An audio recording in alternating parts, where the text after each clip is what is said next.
Il a écrasé le sport automobile et personne n'a pu l'arrêter. Il est le pilote le plus titré de l'histoire. Il a régné pendant près de 10 ans sur le monde du rallye, la discipline la plus dangereuse du sport auto, là où la moindre erreur, c'est le crash assuré.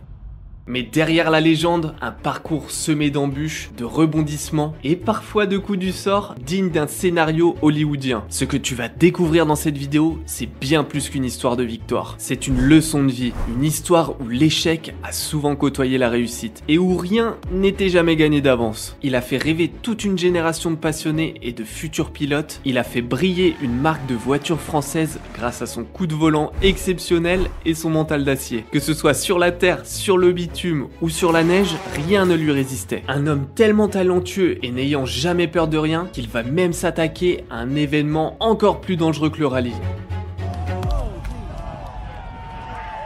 Alors installe-toi bien et prépare-toi à découvrir l'histoire complètement folle du plus grand pilote de tous les temps, Sébastien Loeb.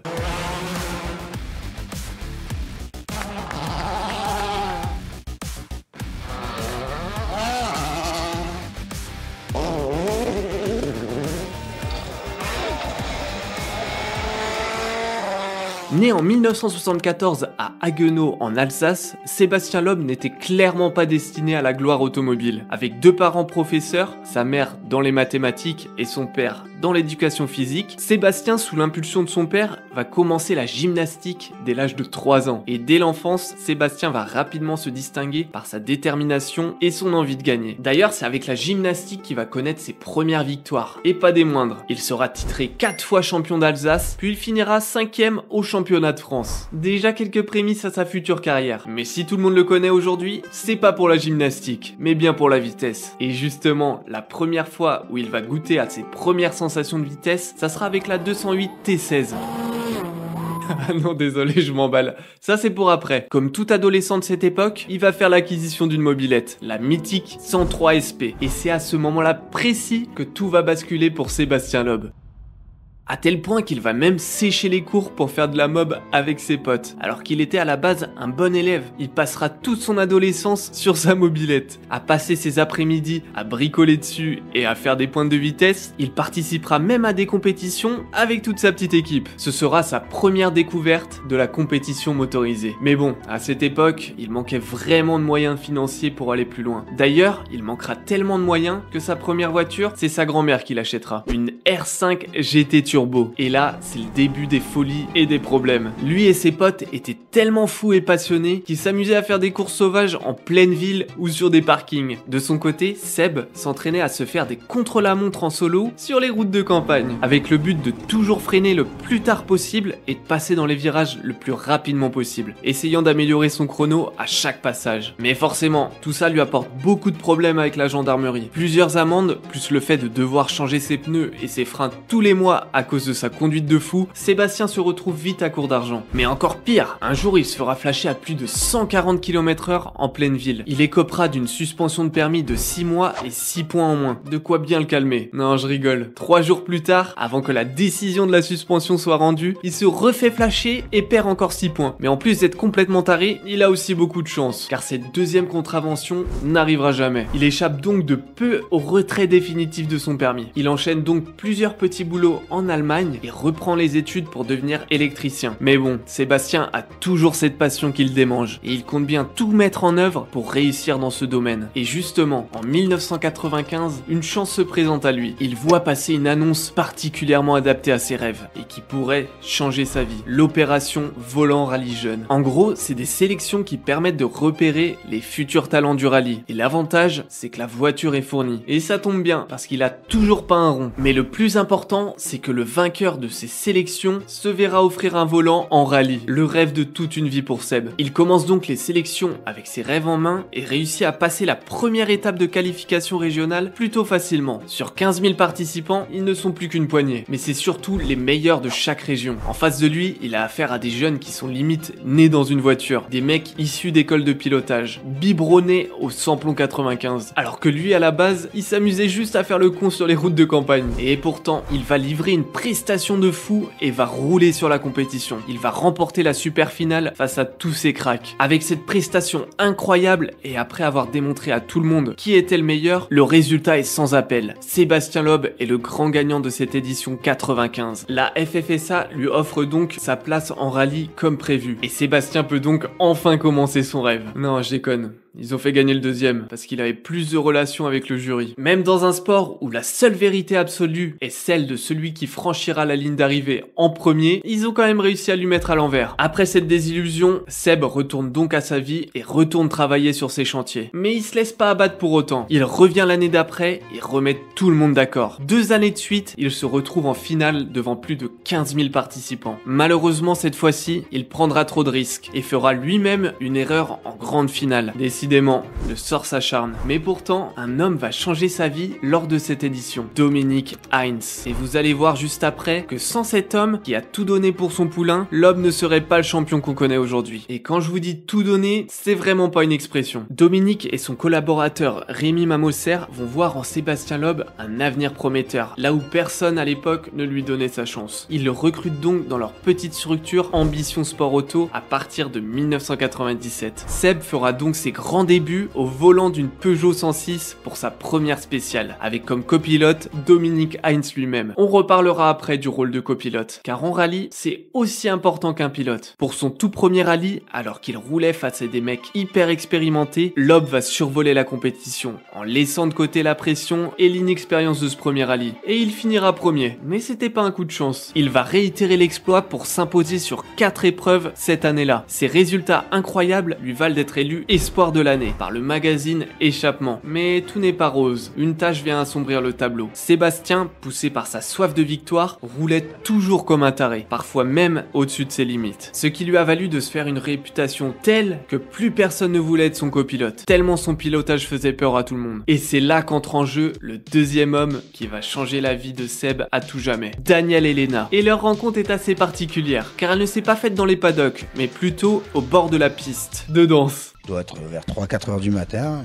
2 bouteilles de whisky plus loin, on va dire. Hein. Et toi, tu fais quoi l'année prochaine? Ben moi, écoute, je cherche un copilote. Et toi? Ben moi, je cherche un pilote. Et en fait, c'est parti de là, quoi. C'est là le début d'une très longue aventure pour Seb et Daniel. Après s'être fait lâcher par Peugeot, Dominique Heinz va investir dans une nouvelle voiture pour le trophée Saxo Kit Car, une toute nouvelle compétition de très haut niveau où tous les pilotes avaient la même voiture. Les voilà donc réunis pour leur premier rallye au volant de leur nouvelle voiture. Et l'harmonie entre les deux ne va pas se faire attendre. Ils vont briller dès leur début ensemble. Ils vont donc être récompensés par une 3e place lors de cette épreuve. Mais cette compétition coûte très cher. Entre les consommables et une sortie de route lors d'un autre rallye, tout ne tient qu'à un fil financièrement, à tel point que Dominique a dû hypothéquer sa maison pour faire rouler Seb. Il faut donc se serrer la ceinture, et pas qu'un peu. Daniel va par exemple déménager chez la mère de Seb, ils bricoleront des épaves achetées par Dominique, ils dormiront dans leur voiture lors des rallyes, se nourrissaient de sandwich triangle, bref, c'est la galère. Donc autant te dire que dans ces conditions, ils ont pas le droit à l'erreur. Mais le drame est arrivé. La voiture toute neuve qui venait d'être réparée suite à sa sortie de route est cassée. Ils décident donc de se présenter au prochain rallye sans voiture, avec l'espoir que quelqu'un leur vienne en aide. Et le miracle se produit. Richard Parizeau, un concessionnaire Citroën, leur offre une voiture pour finir la saison. Seb peut donc terminer sa saison, mais avec des consignes très claires. Ne pas sortir la voiture, ne pas casser le moteur, et il doit absolument gagner. C'est sa dernière chance. De quoi le mettre sous un stress énorme. Et pourtant, il va gagner les 3 rallyes, prouvant qu'on peut compter sur lui même sous la pression. L'année d'après, il revient et gagne le trophée Saxo Kit Car avec 4 victoires sur 7 manches. Finalement, en 2000, Guy Fréclin, le directeur de Citroën Sport, le repère suite à sa première victoire en national lors du rallye du Var. Il va signer un contrat d'usine avec Citroën. C'est enfin la fin de la galère pour Seb. Il devient pilote officiel pour Citroën. Et les résultats vont pas mettre longtemps à arriver. Dès 2001, il remporte le championnat du monde junior avec sa Saxo S1600, en remportant les 5 manches auxquelles il participe. En parallèle, il remporte le championnat de France des rallyes à bord de sa Citroën Xara avec 6 victoires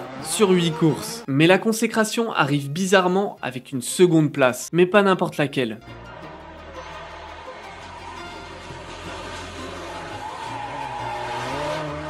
Au volant cette fois-ci de la Xara WRC, il participe au rallye de San Remo face à l'élite mondiale du WRC, le championnat du monde des rallyes. Ce qui est marrant, c'est qu'à la base, le directeur de Citroën avait demandé à Seb d'y aller tranquille pour cette première. Mais vous commencez à le connaître, Seb est là pour la gagne. Il termine juste derrière Gilles Panizzi, la référence mondiale de l'époque sur l'asphalte. Avec cette prouesse magistrale, il choque tout le monde. Tous les constructeurs le veulent dans leur équipe. Des propositions arrivent de partout. Mais Seb, fidèle à ses valeurs, reste avec Citroën. En 2002, Loeb fait sa grande entrée en WRC pour une demi-saison avec Citroën. Parce qu'à ce moment-là, Citroën prépare surtout l'année 2003. Et dès la première manche, lors du mythique rallye de Monte-Carlo, Sébastien va montrer qu'il n'est pas là pour faire de la figuration. Mais au fait, le WRC, c'est quoi? C'est le championnat du monde des rallyes où chaque rallye est divisé en plusieurs étapes sur 3 jours. Chaque étape se nomme des spéciales et font généralement entre 10 et 50 km. Et au total, un rallye fait aujourd'hui entre 340 et 360 km. D'où le rôle très important du copilote. Bon, les distances ont évolué au fil des années, mais tout ça pour vous faire comprendre que le rallye, c'est avant tout une course d'endurance qui va mettre à rude épreuve les pilotes, les copilotes et les voitures. Bref, retournons à notre rallye de Monte-Carlo. Loeb va directement prendre les commandes de cette première étape en mettant plusieurs dizaines de secondes d'avance à ses adversaires. Et c'est pas n'importe qui en face. Tommi Mäkinen, 4 fois champion du monde, Carlos Sainz, 2 fois champion du monde, Marcus Grönholm, 2 fois champion du monde, Colin McRae, champion du monde, Peter Solberg, champion du monde. T'as compris où je veux en venir? Ce petit Alsacien, sorti presque de nulle part, est en train de mettre la misère à des champions du monde. Et tout ça pour sa première année en WRC. Ça annonce clairement la couleur. Le problème, c'est qu'il va se faire voler la victoire à cause d'une connerie de Citroën, qui ont changé les pneus de sa voiture le soir de la spéciale au lieu du lendemain matin. Il prend donc 2 minutes de pénalité et est relégué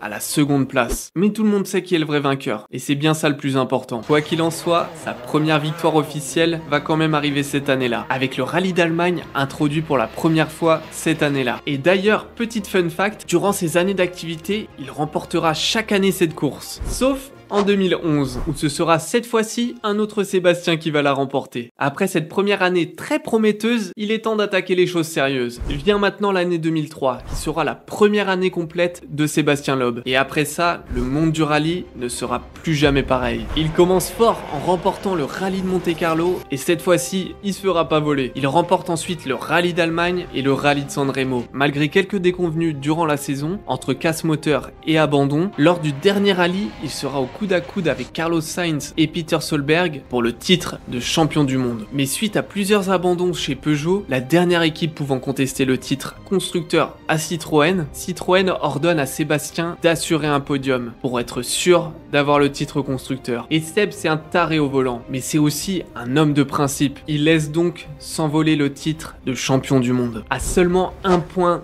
derrière Peter Solberg. Mais son sacrifice n'est pas vain. Le titre constructeur est remporté par Citroën cette année-là. Entre 2 saisons WRC, Seb participe à la course des champions, où il affronte les meilleurs pilotes du monde. Bon, désolé, j'ai pas trouvé d'image de cette course, mais vous inquiétez pas, je vous montre les prochaines éditions, parce qu'il en a gagné quelques-unes après. En tout cas, Sébastien Loeb remporte cette course en finale face à Marcus Grönholm. Arrive maintenant l'année 2004, et Loeb va littéralement marquer l'histoire du rallye. Comme l'année d'avant, il s'impose directement au rallye de Monte-Carlo. Il enchaîne ensuite avec le rallye de Suède. Et depuis 1950, il a toujours été remporté par des pilotes nordiques. Mais cette année-là, Loeb va créer la surprise. Suite à l'abandon et au crash de ses 2 rivaux, il parvient à remporter le rallye de Suède et devient donc le tout premier pilote non nordique à s'imposer là-bas. Les rallyes s'enchaînent avec quelques bons résultats et il gagne à nouveau le rallye d'Allemagne. Au fil des rallyes, Loeb est tellement en avance en termes de points qu'il peut dorénavant rouler tranquille et assurer son premier titre de champion du monde. Alors qu'il reste encore 3 courses cette saison. C'est donc lors du Tour de Corse que Sébastien Loeb sera couronné. Et pour fignoler le tableau, Citroën remporte eux aussi le titre constructeur. Son rêve se réalise, il est enfin champion du monde, et avec la manière. Je suis vraiment très ému, je pense à cette course que j'ai fait avec Seb il y a 7 ans, c'était sa première, au premier café que j'ai pris avec lui chez moi. Puis là on arrive au bout de l'histoire, on en rêvait tellement de cette histoire, on y est au bout là. J'espère qu'il nous en fera encore plein d'autres, mais je suis vraiment ému parce que c'est une superbe histoire. C'est maintenant le début d'un très long règne et le début de ce qui fera la légende de Sébastien Loeb. En 2005, il pulvérise la compétition. Sur 16 départs, Loeb va remporter 10 rallyes. Il va même réaliser un record historique. Lors du Tour de Corse, il devient le premier pilote de l'histoire à réaliser le meilleur temps sur chaque spécial du rallye. Avec cette saison incroyable, il remporte son deuxième titre de champion du monde. Après ça, il participe aux 24 heures du Mans. Malheureusement, son équipe est victime de plusieurs incidents de course et ils devront abandonner, malgré de très bons résultats. Mais il va revenir, vous inquiétez pas. Il participe ensuite à la course des champions et vient à bout notamment de Travis Pastrana et Colin McRae. En super finale, il affrontera le septuple vainqueur des 24 heures du Mans, Tom Kristensen. Mais avec Loeb, tu lui parles pas de palmarès. Il va encore une fois être irréprochable et proposer un pilotage parfait pour au final remporter son deuxième titre. Au total, il remportera 5 fois cet événement, ce qui fait de lui encore aujourd'hui le roi incontesté de cet événement. S'ensuit un règne sans partage sur le WRC avec son pote Daniel Elena. Malgré une concurrence toujours plus rude, il trouvera toujours le moyen de s'imposer, comme lors de l'année 2007 où il fera face encore une fois à un Marcus Gronholm particulièrement affûté. Ils seront au coude à coude toute l'année, à tel point que lors du rallye de Nouvelle-Zélande, il n'y aura que 0,3 secondes qui les départagera. Mais cette fois-ci, ce sera en faveur de son adversaire. L'année d'après, il devient le premier quintuple champion du monde de l'histoire. Et encore une fois avec la manière. Parce qu'au total, sur la saison, il remportera 11 rallyes. Encore un record de plus.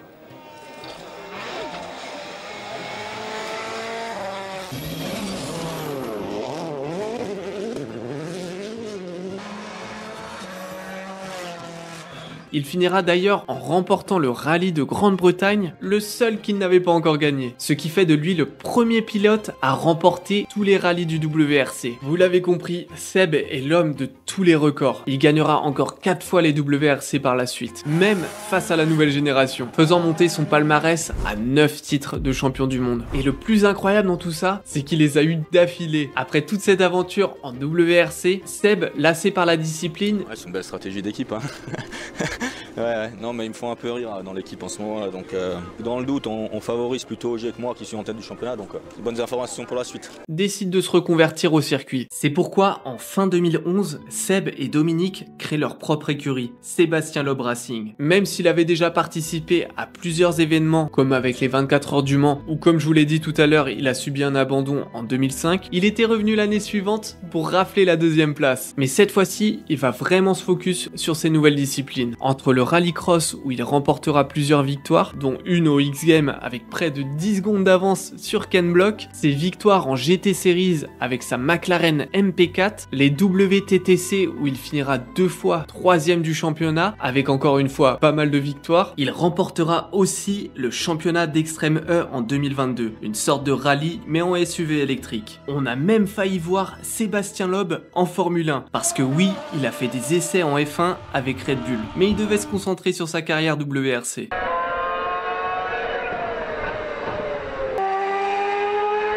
Il touche vraiment à tout, jusqu'à même réaliser le record sur la montée de Pikes Peak. Le but étant de monter une montagne le plus rapidement possible. D'ailleurs, j'en parle dans ma dernière vidéo sur Ken Block. Tu vas voir comment il monte ça l'eau de fou, c'est aussi une dinguerie. En tout cas, Loeb, avec sa fantastique 208 T16, va créer l'exploit en 2013 en réalisant un temps de 8 minutes 13. Pour te donner un ordre d'idée, c'est presque 1 minute de mieux que le deuxième au classement. Tu m'étonnes que tous les spectateurs étaient hallucinés. Bref, rien ne lui résiste. Rien, sauf une discipline. Une discipline sur laquelle il se casse les dents depuis quelques années. Le rallye raid. Avec notamment le Paris-Dakar, qu'il essaie tant bien que mal, année après année, de remporter. Et toujours accompagné de Daniel Elena. Il se lance donc dans le Dakar en 2016. Un tout nouveau défi pour lui, bien différent de ce qu'il a pu connaître auparavant. La première année se soldera par un échec. Mais en 2017, il va créer la surprise. À force de travail et d'abnégation, Seb et Daniel vont finir deuxième du Dakar, ce qui annonce que du bon pour la suite. Et pourtant, malgré ses 9 participations au rallye du Dakar, Loeb n'arrive toujours pas à le remporter. Il finira au total 3 fois sur la deuxième marche du podium et 2 fois sur la troisième. La seule compétition qui lui échappe encore aujourd'hui. Mais après tout ce qu'on a vu dans cette vidéo, je reste persuadé qu'un jour, il la remportera. Parce qu'au fond, même sans titre, il est déjà bien plus qu'un simple champion. Il est une légende, le GOAT incontesté du sport automobile. C'était l'histoire de Sébastien Loeb, un gamin parti de rien avec pour seul moteur la passion et l'envie de gagner. Un homme qui nous rappelle à tous que même les rêves les plus grands naissent souvent dans les endroits les plus modestes. Un homme qui nous prouve qu'avec du courage, du talent et un cœur immense, on peut repousser les limites et inspirer des générations entières. Alors peu importe ce qui reste à conquérir, parce que Sébastien Loeb a déjà gagné bien plus qu'un titre. Il a gagné le respect, l'admiration et surtout une place éternelle dans ceux qui aiment ce sport. Tout au début, quand j'ai quitté l'école, que je me retrouvais à bosser en usine ou au chômage ou à rien foutre, mon avenir était quand même loin d'être tracé.